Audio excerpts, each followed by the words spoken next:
चाहे किसी परिस्थिति में हो, चाहे काम से, चाहे क्रोध से, द्वेष से, स्नेह से, किसी भी तरीका से भगवान के भजन करो, भगवान आपको तारेंगे ही। वस्तु शक्ति ज्ञान की अपेक्षा नहीं रखती।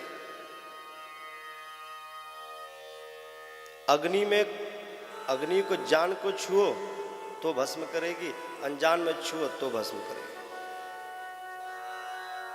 जहर को जान के पियो तो मर जाएंगे और अनजान में पिए तो मर जाएंगे, क्योंकि वस्तु शक्ति ज्ञान की अपेक्षा नहीं रखती। आपका कितना ज्ञान है वो वस्तु से कोई मतलब नहीं है। वस्तु तो अपना प्रभाव देगी।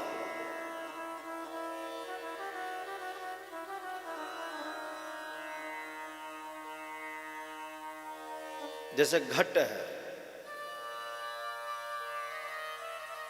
उसमें भी ब्रह्म का स्वरूप है, लेकिन वो घट से ढका हुआ है, आवृत है, ज्ञान ढका हुआ है। अंधेरा कभी खत्म नहीं होता, सिर्फ रोशनी जलानी होती है, अंधेरा वहां से चला जाता है। जहां रोशनी खत्म हुई अंधेरा फिर व्याप्त हो जाता है, अंधेरा कभी खत्म नहीं होता।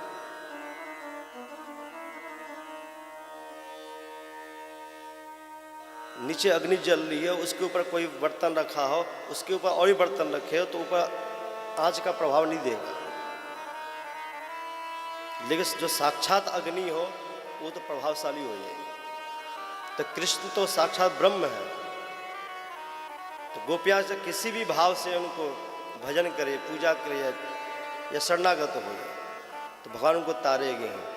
गोपियां जल तत्व से ऊपर हो चुकी हैं, पृथ्वी तत्व से ऊपर हो चुकी हैं, अग्नि तत्व से ऊपर हो चुकी हैं, वायु तत्व से ऊपर होकर के आकाश में, महाकाश में विलीन हो गई हैं। गोपियां देह स्वरूप नहीं है। चिदानंदमय देह तुम्हारी, चिन्मय शरीर हो गया उनका।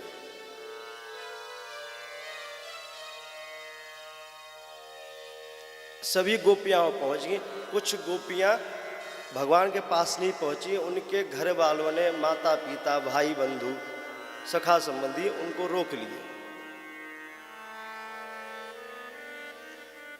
वो जा नहीं पाई। ऐसे जगह बंद कर दिया गया जब एक पक्षी भी अंदर बाहर नहीं जा सकता। तो कृष्ण के विरह अग्नि में उन्होंने कहा कि तुम्हें शरीर चाहिए, ले जाओ शरीर। उन्होंने शरीर को दान कर दिया, अपने माँ बाप, पति पत्नी, भाई बंधु, सबको अपने शरीर को दान कर दिया। कि तुम्हें शरीर से मतलब है, तुम अपना शरीर रखो। कृष्ण के उस विरह में, उस विरह अग्नि में इतने तपी कि जन्म जन्मांतर से, कल्प कल्पांतर के, युग युगांतर के जितने भी पाप कर्म है, नरक जितने भी हैं, सभी मिलकर के इकट्ठे किसी को दंड दें।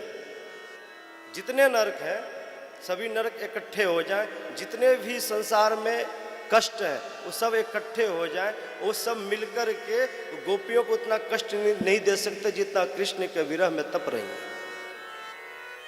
वो सारे पाप, सारे नरक के जितने भी कष्ट हैं, अपने आप को लज्जित महसूस कर रहे हैं कि हम इसको कष्ट क्या दे सकते हैं। वो खुद कृष्ण के विरह में तप रही है। इसलिए उनके जितने भी अशुभ कर्म थे, जितने भी पाप कर्म थे, सब नष्ट हो गए। जो कष्ट था उससे भी ज्यादा कष्ट गोपियों के अंदर था। सारे कष्ट अपने आप श्रम से डूब मरे, सारा पाप खत्म हो गया। जब सारे पाप खत्म हो गए तो हृदय में कृष्ण का दर्शन हुआ गोपियों। और उस कृष्ण दर्शन में उसका जो कृष्ण मिलन का जो आनंद था, स्वर्ग की जितनी भी संपदा है, पुण्य की जितनी भी संपदाएं हैं, सबको एकत्रित करके जो आनंद नहीं दे सकती, वो आनंद कृष्ण के मिलन में गोपियों को मिल रहा है। जितने भी पुण्य थे वो भी अपने आप को शर्म के मारे डूब मरे। पुण्य भी खत्म हो गया, अशुभ कर्म भी खत्म हो गए। जन्म जब होता है आपके पास या पुण्य कर्म हो या आपके पास पाप कर्म हो, दोनों जन्म के हेतु होते हैं। जहाँ दोनों नष्ट हो जाते हैं तो वहाँ व्यक्ति मुक्त हो जाता है, फिर उसका जन्म नहीं होता। ये रीजन दोनों ही है, या पाप कर लो या पुण्य कर लो। तो गोपियों के दोनों खत्म हो गए, पाप भी खत्म, पुण्य भी खत्म। उसे कृष्ण को प्राप्त किया।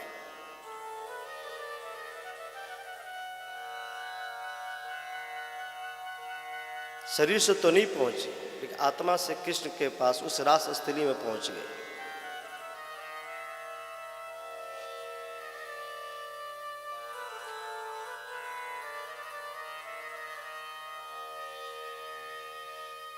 जो नित्य सिद्धा गोपियां हैं, भगवान के जो पटरानियां हैं, आह्लादनी शक्ति रूपा जो गोपियां हैं, वो भगवान के साथ नित्य रहती हैं।